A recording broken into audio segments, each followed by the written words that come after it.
Long post, cheated on husband a long time ago, admitted it recently.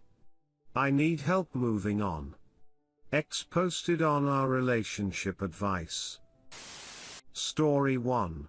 I had the affair a few months after our marriage. I believed he hated me for a forced marriage. My parents were very vocal about us getting married, to the point of making a scene at a Christmas dinner, when we announced that we were moving in together. The next day, he proposed and was generally miserable due to the state of our life, which I mostly thought was fine, sometimes fun, but no. He kept saying he hated his life, and I took that personally. I stopped attempting to look at the bright side of things and just allowed us to wallow in misery, even if things were looking up for us. I stopped believing that anything was good about us, and that we made a horrible mistake getting married. I found solace with a co-worker. The affair lasted a month, with the first half being emotional, and the last half turning physical. During the time I was also habitually taking cocaine with another co-worker. At first it was fun and games, then it turned to a numbing agent for the issues I was having at home, and later for numbing my actions for cheating on my husband. At home, I lashed out at my husband. If he was miserable, well, so was I. I chucked all of the happy moments that I had held onto out the window, and was angry at him 24/7, to a scary extent. Thinking back on it now, I'm frightened at how dark I became. I spent his money. I yelled and screamed at him about just how miserable I was. I wanted him to leave me because I was too chicken shit to do it myself. Finally, I sat him down and told him I was in love with someone else. I told him it was my co-worker and waited for his reply before I went on. Instead of the ire, he said he wanted to work it out. That he loved me and we could get through it. I was impressed and humbled that he still wanted me. I fell in love with my husband all over again in that moment, and all my actions became far too real to me. I made a choice at that moment that I'm still not sure was the best. I decided not to tell him about the fact that I slept with another man. Immediately after that conversation, I reinvented myself. I kicked the coke habit cold turkey. I cut off all contact with my co-workers, later left my job and focused on making his home life as great as possible. These last 2 years have been the best for both of us. He's working his dream job, we're paying off debt quickly and saving a lot of money, moved closer to the city to begin adventures, and we've had so many wonderful, truly wonderful moments. I initially decided to take this secret to the grave with me, never telling him, but instead, dedicating my life to making our marriage work and becoming someone he could be proud of. About 3 months ago, I attempted suicide. Everyone was blindsided, but the repression of this secret was seeping out and my self-hatred was out of control. Even then, I refused to tell anyone, including my therapists, about the affair. I was put on medications, and after an especially positive, life-changing road trip that we took with friends, I knew I had been living on borrowed time. That no matter how happy he was telling me he was and how wonderful of a wife I was, I still robbed him of a choice of being happier without me. Last week, I told him that more had happened with my co-worker. I can't erase the expression he gave me from my mind, and I don't think it will ever leave. Reddit, I hurt him so badly. I never, ever wanted to hurt him so badly.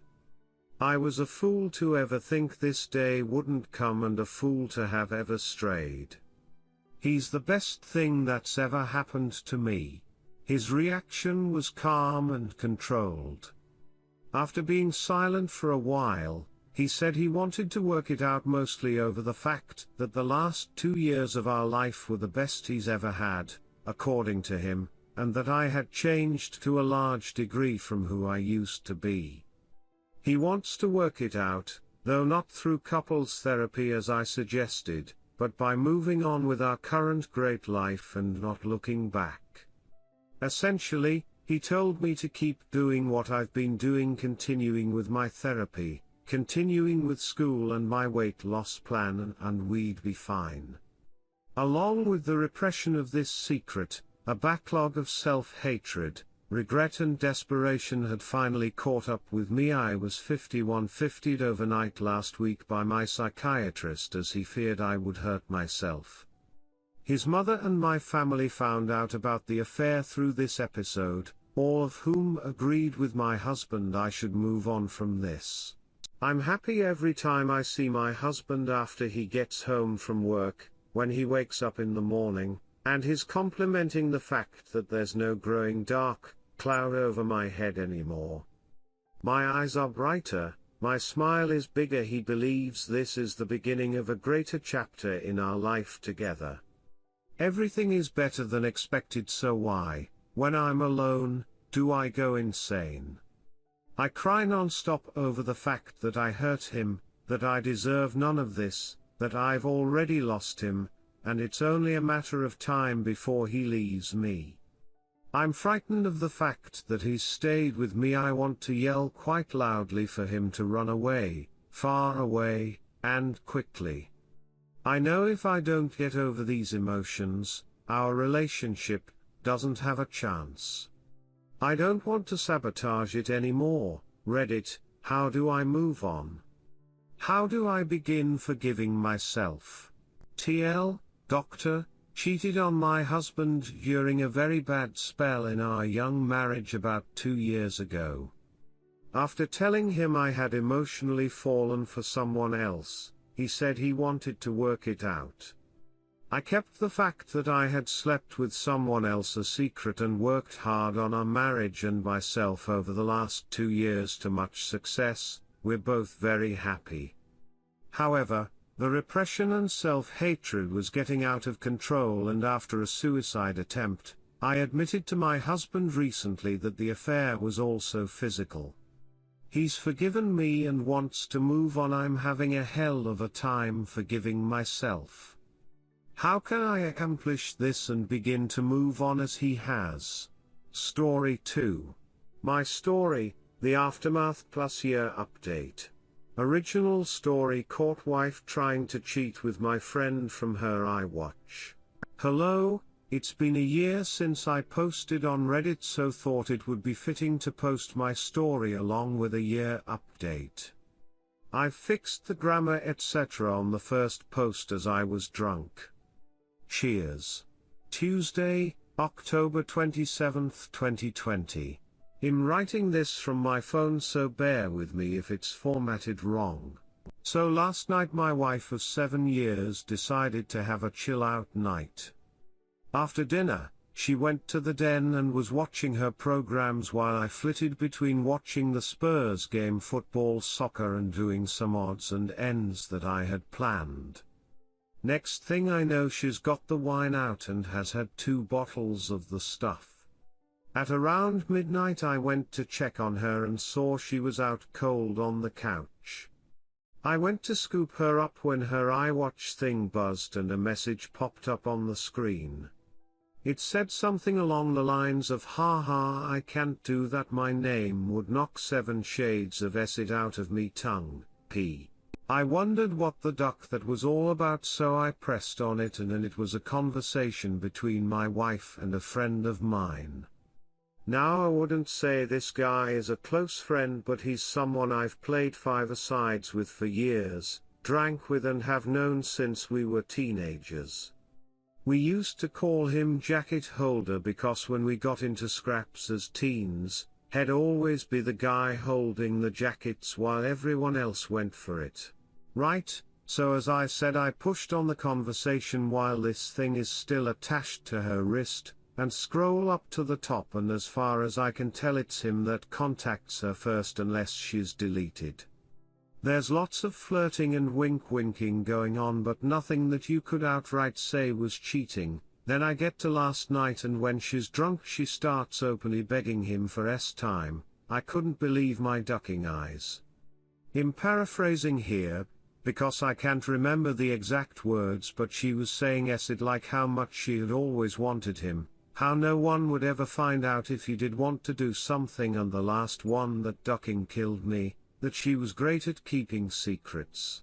I tried to scroll on her watch but couldn't find any other messages, and I don't know her phone passcode.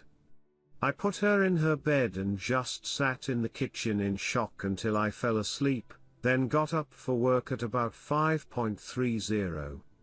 When I went to get in my work van, I just slumped down on the wheel and realized I couldn't face it, so I went back in the house, grabbed a half-drunk bottle of vodka, filled it to the top with Coke, and went on a walk down the railway line. We live beside a lot of woodlands and a disused railway line that goes for miles, and I've walked about half the length of it. I'm sitting under a railway bridge like a ducking troll right now, just seething at the whole thing. You'd probably think Teresa fire going from a mile away due to the steam coming out of my ears. So what do? I don't want to speak to her. I can't even bear to look at her after reading that essay. It was like a dagger through my heart. I just feel like every morsel of love I had for her has evaporated into thin air after reading her begging like that, ducking yuck. I honestly want to ghost her, man. If I could, I would never speak to her again. The whole I'm great at keeping secrets was the thing that got me though, like who even are you? It reeks, but it's a case of how far down the rabbit hole do I want to go. I don't care if I'm being honest, I'm just done. I've never felt so betrayed and disgusted in all my life. The thing is, I've invested so much in her, not just as a partner, but as a person. I loved her so much and thought her personality, and by extension, my personality, reflected that of good people. To realize she's a backstabbing snake, makes me feel like a snake. I feel like a worse person than I was yesterday. The only way I can describe it is for someone you looked up to, took advice and life lessons from, to suddenly find out they were a pedo or a pissed or just a downright creep.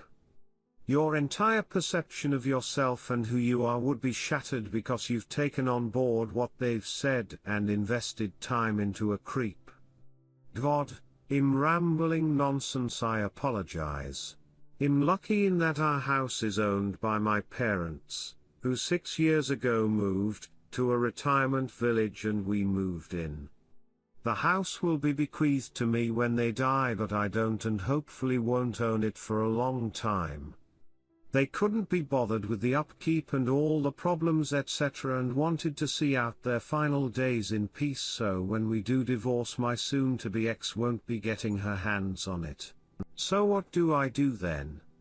I'm honestly thinking of just not saying a word and throwing her right out. Also, while walking here, it went through my mind to get my mate, who's a locksmith, to quietly change the locks today. I could feed her any old garbage about something from the doors being broken. She won't care what's going on anyway, as long as I'm about. Then after he's done, lock the front door and tell her to come and look at something out the back. When she comes out, run back in and lock the door behind me. That sounds childish as duck, doesn't it? Seriously though, I don't know what I'm gonna do. I'm staring at a bottle right now and my life feels like it has been ripped apart at the seams. As for that prick so-called friend of mine, Therese, no doubt he was up to something here. There's also no doubt I wouldn't have caught wind of this at all, so I'll be seeing him very soon. Never mind holding jackets, hell be holding his face. TLDR, caught wife trying to openly cheat on me with someone I considered a friend from her iWatch. Wednesday, October 28th. Thank you to everyone who reached out to me after my first post, was appreciated. So yesterday, after I had written the post and was in a complete mess, 2 dog walkers came over to check on me as I was concerning them. I told them everything, They listened, and the first thing one of them said to me was, "Son, the worst thing you can do right now is drink, it'll cause carnage." I have to thank her for that, because I was on the highway to hell at that point.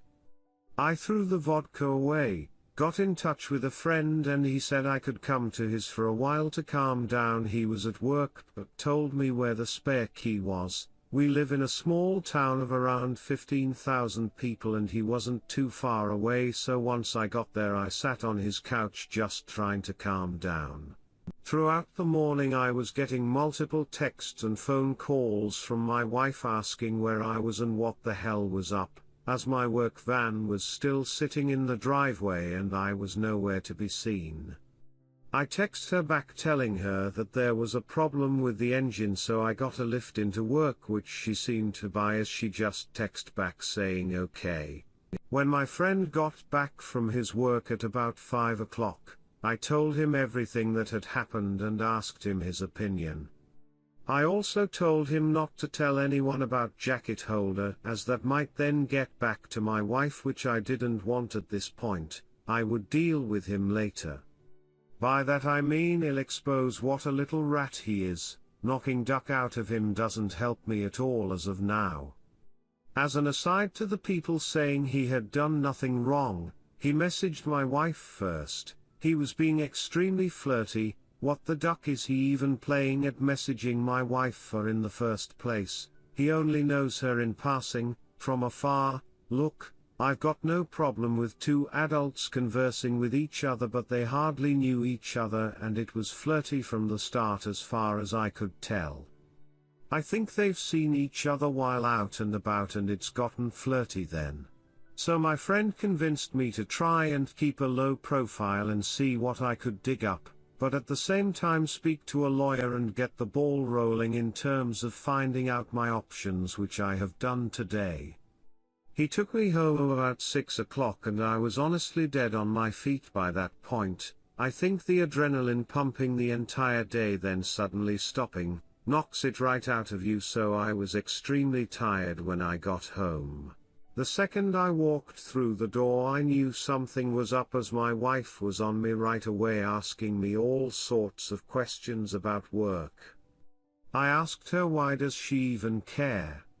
She said that it left my big flask and lunch bag in the front passenger side seat of my van and something's been up today. She could feel it. I was about to lie, but I was just too tired. I couldn't be bothered putting any sort of charade up, so I just said yeah, there is something up. That when I was putting her drunk assay to bed last night, a message came up on her iWatch, which I read, and all the other ones, and that she was a ducking disgusting cheat that I wanted nothing more to do with. Her demeanor went from an arms-crossed person in power to a scared little girl within about a second. Great at keeping secrets, eh? Begging that little rat for time, eh? Yep, read it all. She started sobbing and I walked away and upstairs into the shower. When I got out she was sitting on the top stair crying still, and the excuses started right away. How she was drunk, vulnerable, had never done anything like that before, how he had messaged her first and it didn't mean anything, she was never gonna go through with it. Pretty much everything that everyone on here was saying she would say, like she had the playbook out. The only thing she didn't do was try and blame me. She probably knew I would have thrown her right out the door if she had tried that it. I told her that I wanted a divorce and her out of the house within a month. Also told her that she was moving to the spare room. I've been pretty much ignoring her ever since, just scowling at her and shaking my head when she starts waffling nonsense. I don't want to hear it. She slept in the spare room last night and I haven't spoken to or texted with her at all today. If I'm lucky maybe she'll be gone when I get back from work, but my luck's not that good, I suppose. On getting her out though, I was telling my parents what was happening and my mother was adamant I wasn't throwing her out onto the streets. She and my mother are close and always have been together 11 years in December.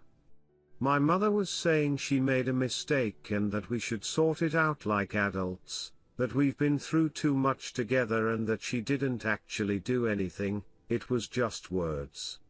She completely took her side over mine, couldn't believe it. Could this duck me here? Like, do I have no right to ask her to leave if my mother is against it? It's gonna be my house when my parents pass and I did nothing wrong, so I'm not leaving. It's probably gonna turn into a War of the Roses Part 2. I managed to get myself an appointment with a divorce lawyer for next week, so I'll be going to that to discuss my options. Until then I'm just gonna ignore my soon-to-be ex-wife, I guess. I know she's probably not gonna admit anything else now. He'll never know if she was a really good liar or she was just talking acid to him to get him on side with her for an affair. Anyways, sorry about the delay in the update, just got the chance to write it now as I'm finishing work. Well, back to the funhouse I guess. Monday, November 16th.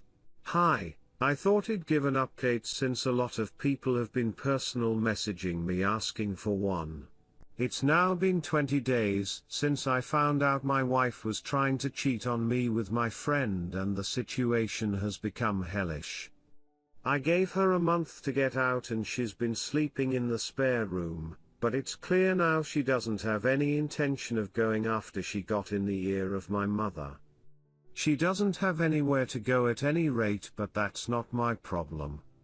I've seen my divorce lawyer multiple times, and am now in the process of drawing up a divorce petition and having my wife served divorce papers.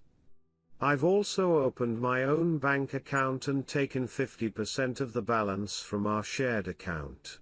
The atmosphere around the house has been weird, to say the least.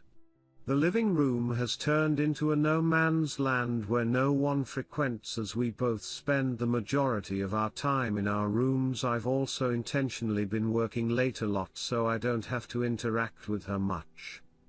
I had been completely ignoring her, but after reading about the 180, have started implementing that and been civil if a little cold towards her. I'm so glad I did this as I was beginning to feel like a monster refusing to acknowledge her existence. It was not the right way to behave and I ended up feeling like the one who had wronged her, rather than the other way around. The only time I broke from the 180 was when I walked into the bathroom last week, and she was sitting on the floor by the bath crying. I helped her up and instinctively hugged her, though it was more over their type hug than one with much love attached to it. The sad thing is that I'm so suspicious of her now, that I wouldn't put it past her to be waiting on me coming in so she could put on a performance. The thing is that probably isn't even true, but this is the sort of acid that's going through my head in this environment. It's just toxic. She's been crowing about how she'll do anything and everything to save this marriage, anything to prove to me that it was just a silly mistake, so I brought up a lie detector test. I don't plan on ever getting one done, wouldn't even know where to start, I just wanted to gauge her reaction. She was all for it, well until a few hours later, when she came to me, tablet in hand, going on about how inaccurate they are, and that anxiety and nervousness can throw up false readings, and with her and her anxiety disorder and all. I just laughed, wasn't even a normal chuckle either. It started as a bit of a cackle and ended in a childish giggle. It appears she would do everything to save this marriage, well everything except take a lie detector test, that is. It doesn't even matter anyway. I meant what I said in my original post. Every morsel of love I had for her dissipated into the atmosphere after I read her say those horrible things. I don't see her as my true love anymore, the person I could tell anything to and would trust with my life. I just see trash, Trash that needs to be taken out before it stinks the place up. Jacket holder has been the talk of the town since I exposed him to our friend group a few weeks back. It's safe to say, he has no friends left among us and has been completely ostracized. I tried phoning him a few times but he refused to answer, then blocked my number. Duck that little rat, I hope it was worth it. I've spoken to my mother multiple times about this and during a heated argument asked her why she was taking my wife's side. Like, was there something she wasn't telling me here? What was she expecting? Us to live like roommates? Go on like nothing happened? It's ridiculous. She said she has always seen my wife as the daughter she never had but always wanted. My mother had a stillborn daughter before I was born and it has haunted her, so she latched on to my wife and has done since we got together. As I said previously, they have a close bond. The fact my wife doesn't have any family, and only a few friends who have their own busy lives and families means if I threw her out she would be all alone, and my mum thinks that's unacceptable, especially during a pandemic.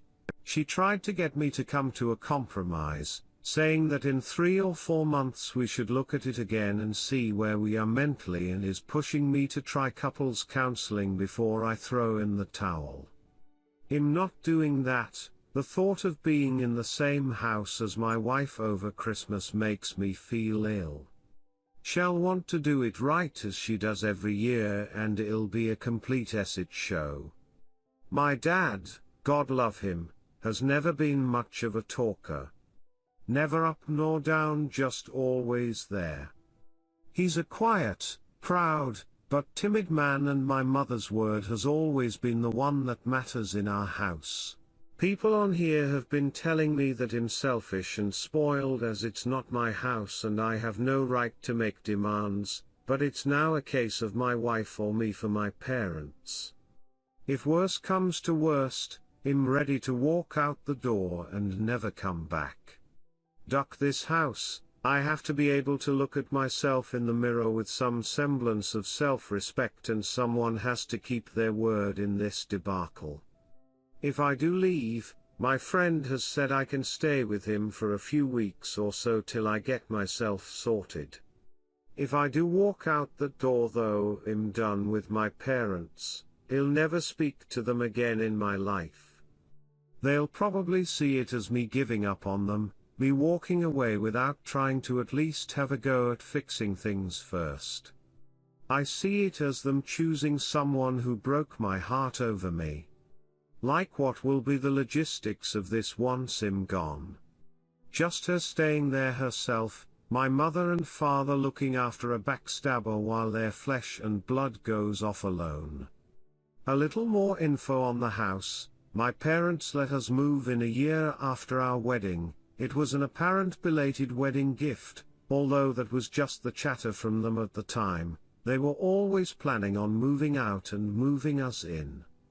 I've spent tens of thousands on it over the years, but that's neither here nor there. I have fantasies of leaving this all behind, going somewhere new and starting again, but I don't have anywhere else to go. I've lived in this town all my life, it's all I know. Am I being too harsh here? I'm literally ready to slingshot my parents right out of my life, but I feel so torn. Why am I the one who has to lose everything and everyone? I've tried to be good, and I always thought you make your own luck, and that good things happen to good people. Maybe I'm not as good as I think I am. Maybe I deserve all I ducking get. Wednesday, December 2nd. Well, since this morning I no longer call that house home. I saw on the calendar that my wife had a hospital appointment with her ophthalmologist, so knowing she would be gone for a few hours, I took that as an opportunity to get my stuff together and move out, which I have. After getting my things moved and sorted, I put the house keys on the kitchen table, along with the divorce papers I received from the divorce lawyer last week, and was on my way. I've blocked both my wife and mother's numbers, and any communication I have with my wife going forward will be done through my lawyer. In terms of my living situation, I'm staying with a friend for a week or two, but hopefully, I should be in my own rented place before Christmas. I haven't spoken to my parents in a few weeks. Last time we spoke was via text, and I tried to tell my mother, in explicit detail, the things my wife was saying during her texts to Jacket Holder. Why it hurt me so much, and why I didn't think it was her first time doing it with the whole "I'm great at keeping secrets" comment, and thus could never trust her again. My mother texted back saying she couldn't speak to me when I was like this, and she would let me cool off. She tried to phone me a few days ago and I blanked her call, and as said a bit further up, since today have blocked her number. I feel so let down by my parents, and at this point, it almost feels worse than the original betrayal from my wife. The way I'm feeling right now, I don't think I'll ever speak to them again. I think in times of strife, you look to your family to be strong for you, to be a rock and give you, the wronged one, support. My parents have been weak, they've made me feel like the one in the wrong, like I'm overreacting, and it's me that's ripping this family apart. Well, it's not. I never asked them to move mountains for me, just move my cheating wife out of the house, and they made their choice. My father also had the chance to put his foot down for once in his life and stand up for me, but didn't. You make your choices and you live with them, I guess. Reading some of the comments on here from my previous posts, people have been saying things like, I threw in the towel so easily, I was looking for a way out and didn't love my wife because I didn't try hard enough to save things, but that's not true. I loved my wife more than anyone on this earth, and I was broken when I discovered what she was doing. I think we all have boundaries, and once those boundaries have been crossed, things change irrevocably. When I read those horrible texts, something changed inside of me. I fell out of love with her, like being snapped out of a spell in the movies. Anything tried after that is just delaying the inevitable. I have to say that I'm interested in the whole dynamic of their relationship now that I'm gone. Like, are my parents gonna continue supporting her knowing that it has finished their relationship with their son? As for me, I'd love to travel. My wife hated flying, so most of our holidays had been to southern England, the likes of Newquay and Torquay in Cornwall and Devon, so would be great to travel abroad again. The last time I was abroad was when I was 20 for a mate's holiday in Greece, so 13 years ago. I'd love to see a bit of America, so once this pandemic calms down, I've definitely got my sights on the States. Thanks. Bye. Wednesday, May 26, 2021. It's been over 7 months since I first posted on Reddit, and I honestly thought that was it for me, as I didn't need any more advice. I had made my decisions and done what I said I would, but I got a phone call this morning that has dragged me back into the mire. I have moved 15 miles away, changed my phone number, and am still in the process of divorcing my wife. She has completely ignored all the requests from my divorce lawyer to cooperate, which has hindered things. We're now in the process of putting in an application for deemed service and trying to have her served officially by the courts. If she continues to ignore, then I can proceed with a divorce without her input. Well, this morning while at work I got a phone call from my friend telling me that my dad was trying to get in touch as my mother is not well, and would it be okay if he gave him my number. I said okay, and my dad phoned to tell me mum is in hospital, she's stable though not great. Obviously, I was shocked as I've not heard my dad's voice for so long. It was also the most emotional I've ever heard him. He told me my mum really wants to see me, so would I meet him at the hospital tonight and go in and see her with him. I said okay, and I've arranged to meet him outside the hospital. I ended up going home from work as I couldn't concentrate and am climbing the walls here, wondering if I've made the right decision, wondering if I'm about to get dragged back into this shit show that I walked away from. I've never felt so nervous in my life, and the lack of control I have over the situation has sent my mind spiraling in lots of different directions. I feel like I'm walking into a burning building blindfolded with no idea where the exits are. Why does she want to speak to me now? Has she had a change of heart? Unless she's also had a personality transplant while in there, I find that unlikely. Will my wife be there? I have no interest in ever seeing her again. I'm still angry about what transpired with them and the way they took my cheating wife's side over mine. I've been going back and forth in my head about going at all, but I will go. I was also thinking about seeing if she wanted to speak over the phone instead, but not sure if she would do that or even if she's well enough. I feel like the bad guy here and that I might have caused this from walking away. How would you handle this? Saturday, May 29th. Sorry about the late update. I've spent the last few days trying to digest what happened and how I feel. So I did end up going to the hospital on Wednesday night after much toing and froing. I was genuinely about to back out at the last minute as I felt my bottle crashing, but I needed some closure and knew that I wouldn't forgive myself if I didn't go and something happened.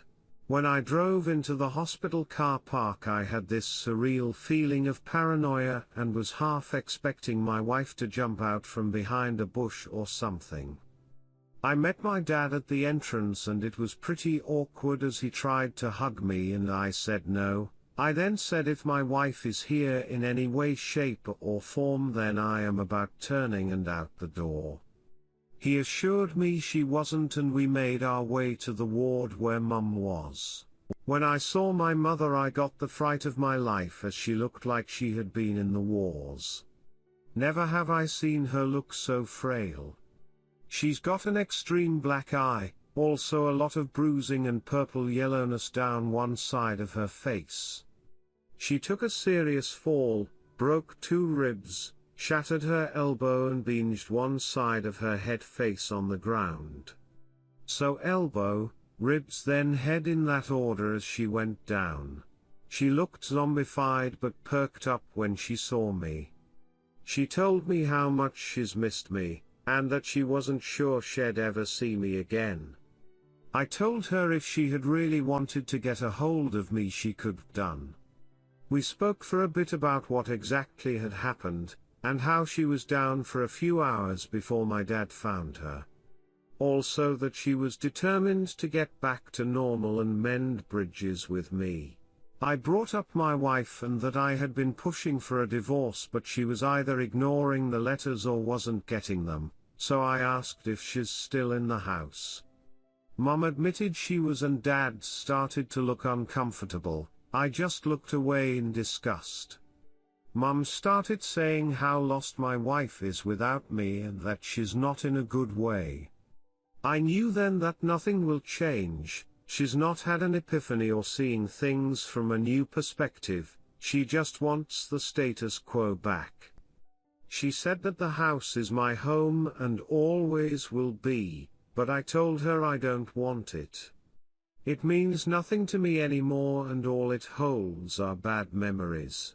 I stayed for under an hour all in all. When I left I said if I want to get in contact I will, but don't be waiting over the phone for me to call, as you might be waiting a while. When Dad walked me out he asked if I would keep in touch with him and I said I would. Whether that's right or wrong I don't know, time will tell. When I got home my emotions were a bit all over the place, from sadness to anger, but I'm glad I went. Couldn't help think about my wife as well, and what she once meant to me, it'll never not hurt. When I think about everything that's happened in the last 7 months, it honestly doesn't feel real. The speed at which everything fell apart was just spellbinding. I know life comes at you fast, especially when you're not paying attention, and I wasn't paying attention. It was just sheer luck I found out about her trying to cheat on me, cosmic coincidence, nothing more. I never saw the signs or put everything together, I just saw something on her watch and it tore my ducking life apart. I know now that it wasn't the only time, I know it in my heart, I see what she is and feel no love for her, only contempt. I feel she stole the best years of my life. When I think about all the good times, they're just soured, it feels like someone else's life, not mine. My friend was saying I should see her pissed or something to try and let everything out, or else this will fundamentally change who I am and the way I build relationships going forward. That's something I'm going to do, I think, as I do feel a bit broken inside. The last 7 months have been the worst of my life, but I'd rather they happened than been kept in the dark.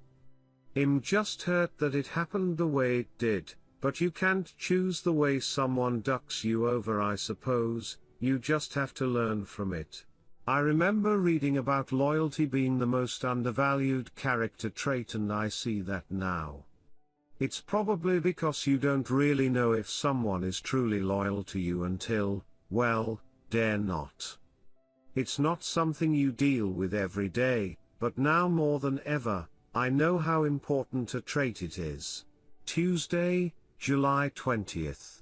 Hi, so I thought I'd post an update to my previous post, as quite a few things have happened. Firstly, I'm now in the home stretch in terms of divorce from my wife. She has signed the divorce papers and sent them to my divorce lawyer, so all that's left now are the formalities. She sent me a message via my dad, where she said she's sorry for not letting me move on, that she thought she could save things but now she knows she can't, and she has to move on for her own well-being. I thank her for seeing sense. She doesn't want anything in the divorce and said she's going to move out of the house when she can get on her feet, which I'm okay with.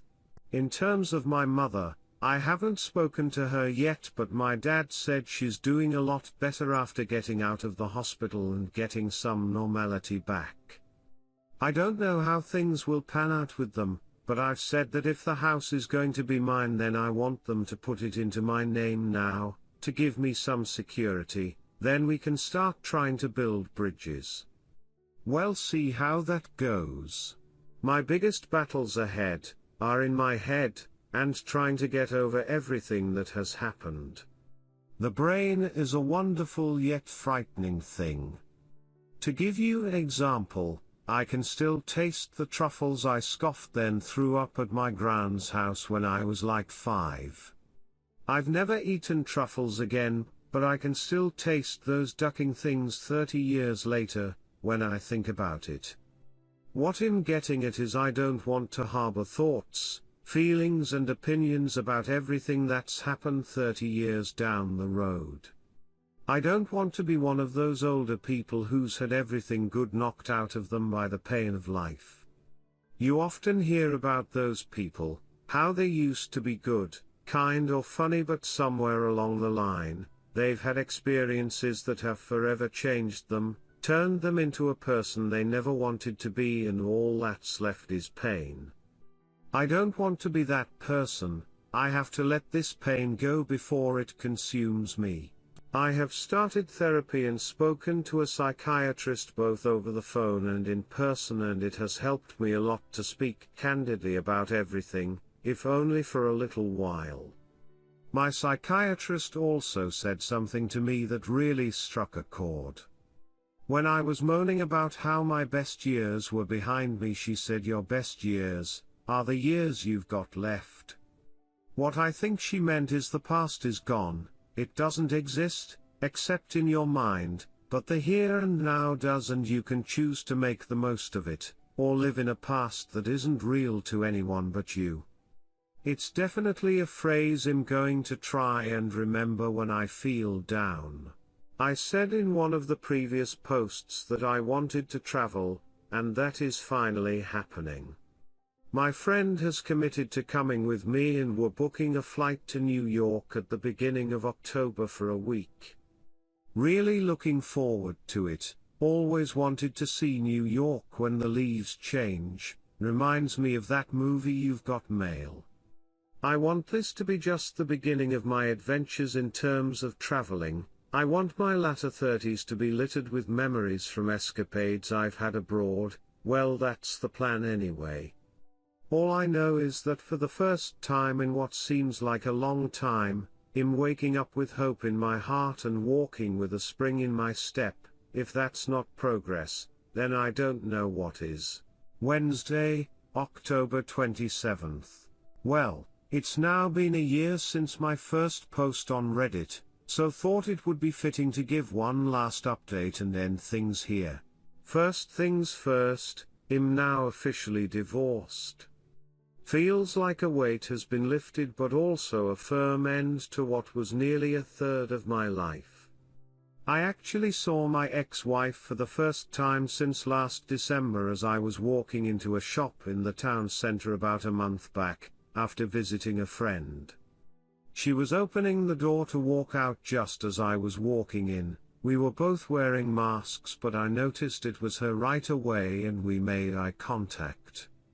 She mumbled something that I couldn't make out, then we just sort of stared at each other for a few seconds, then I walked inside. As I was walking around the shop, this feeling of utter sadness just enveloped me and I had to take a minute to compose myself.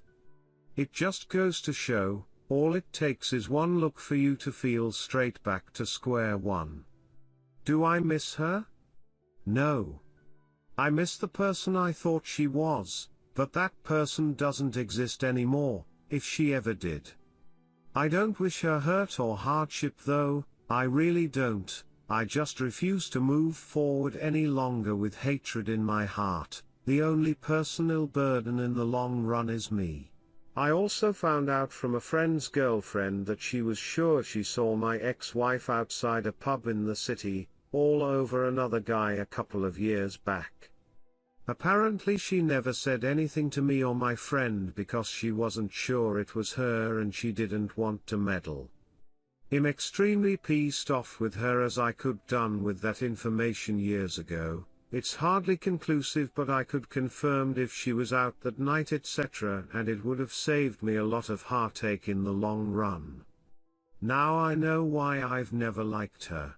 One of the reasons we wanted to book a flight to New York in October, apart from wanting to see NY in autumn, was that the travel ban between the USA and UK was supposed to be lifting in September for fully vaccinated travelers.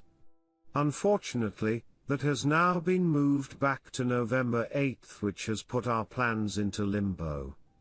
My friend also can't get the time off work now till the new year, so if him to go then he'll have to go alone, which is a bit acid since we were both invested in going together. I'm pretty set on going in the new year with him, though he'll have to think things through more thoroughly. One thing this pandemic has consistently been able to do is throw up curveballs, so I really can't complain or say I'm surprised. He'll get there though, by hook or by crook. This is just the start of my journey in that regard. Remember, I'm struggling when it comes to my parents in that all I feel towards them is complete apathy. I'm just having a difficult time feeling anything, and no matter how hard I try, I don't think that'll change. My dad has tried to build back the relationship again, but I just don't care anymore. That might sound harsh, but it's the truth. I said in my last post that I wanted them to put the house in my name, though I haven't followed up on that. I think I was just angry at the time and wanted to assert some dominance at the outset of our conversations, but I really couldn't give a duck about that house. I think I would rather live in the house from Nightmare on Elm Street than there. It wouldn't change anything anyway. It can't turn back time unless it's turned into a time-traveling house since I've gone, or circumvent what they did. It's just the sad consequence of the choices they made. To anyone out there thinking of forgiving a cheater, please don't, I implore you. You're flogging a dead horse. Don't be that person, desperately scrambling to put out fires started by your cheater partner while they gleefully reignite them. I feel stronger than ever after everything that's happened and reading a lot of infidelity support forums in the last year, that you're letting yourself in for a world of hurt if you don't cut your losses. Kind of a relevant story, but at the start of the year, I had a really scary experience when I cut the back of my trouser leg on a metal bin while brushing against it at work. I never realized it had caused a cut until I went home, and when I went to bed at night, I felt kinda weird. I woke up about 2 a.m. and my leg was pulsating. I felt deathly ill, was seeing double, dizzy, and was alternating between a severe fever and chills.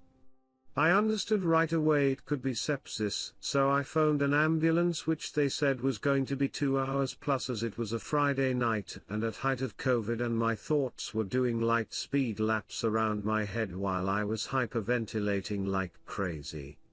Do you know the only thing that calmed me down when I was freaking the duck out? I accepted that I was possibly going to die, and then for some reason, I just didn't feel afraid anymore. I don't know if it was the whole accepting fate state of mind, but when I accepted that it might be over, it took all the permutations out of the equation and everything became very simple and calm. I've been thinking about it a lot lately, and when I think about cheating betrayal I feel very similar. You have to accept that what you had is over. It's long gone if someone is willing to plunder such depths and stab you in the back so mercilessly for their own gratification.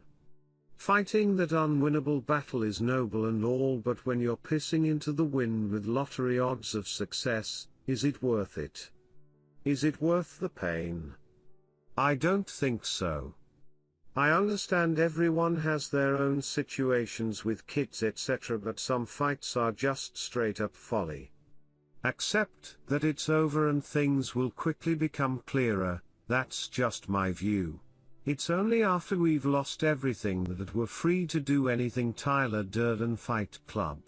It's funny, I haven't written about my thoughts and feelings since I was in high school. I work up roofs for a living. This experience though has coaxed that side out of me, a side that I had pretty much forgotten existed. If something good has come from this fiasco, it's that I'm not going to bottle things up any longer. It's been cathartic for me to get things out there and see the bigger picture of my situation. Writing things down has helped me more than I ever imagined, so it's something I'm going to continue to do, even if it's just writing to myself on a journal or notepad. I think there are instances in your life, when all's said and done, that you can put a pin in and say, things were on a knife edge that day and could gone either way. I shudder to think what would have happened had I not reached out for help on here, or seen those dog walkers. It'd likely have been blackout drunk, at death's door in a ditch somewhere, or in jail for firing Darren aka jacket holder straight through his ducking window frame after going through his house like a tornado. Honestly though, it frightens me to think where it'd have ended up if things had gone south. I was not in a good way, and being drunk, embarrassed and incandescent with rage is a combination that can cause chaos whatever way you cut it. In the end, I'm just happy I made it out the other side without hurting myself or someone else. Most of my posts have been about the ins and outs of what was happening, however, I think the last few have been more about how I feel towards what has happened. Betrayal just renders such passionate and invasive thoughts, There's no action on this earth quite like it. Being stabbed in the back by people that you love. In so many ways it's unique, and the emotions you feel after it, are by the same token, equally unique. So cheers for hearing me out. I said in my first post after finding out that I felt like a worse person than I was yesterday. Well, after everything that has happened, I feel like a stronger one too. Thank you for reading my story, Jay. I know what I've got to do now. I've got to keep breathing. Because tomorrow the sun will rise, who knows what the tide could bring. See Nolan Castaway. Redditors' reactions. Redditor 1, not to overanalyze or anything, but the thing that jumped out at me is your mother's behavior. To put it bluntly, I got the gut feeling that there's probably a history there that hasn't been said, namely I get the feeling she might have cheated on your dad in the past and effectively got away with it. Leading to a mindset of I managed to hold my family and marriage together, so you too should as well. But again, that might be overanalyzing things. Fact is, by siding with your ex, your mom lost both of you in one shot. Glad that your ex finally relented and saw it was over. I've no clue why people like her do that. To be given so much after having nothing, and throw it away. Not surprising that she clung to the dream that things could be fixed, but still. Hope you have the best times of your life after this.